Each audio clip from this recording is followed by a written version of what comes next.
अचानक से लगी चोट की अज़ियत समझते हो, ना मिले मरहम तो दर्द की शिद्दत समझते हो। एक मुद्दत जिसकी आदत रही हो दिल को, वो बिछड़ जाए तो टूटी शख्सियत समझते हो।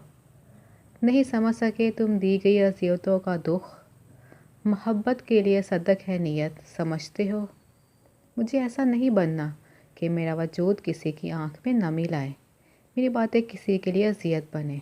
मुझे ये चाह भी नहीं कि मैं हमा वक्त लोगों के लबों पर वाह वाह की तरह सजी रहूं।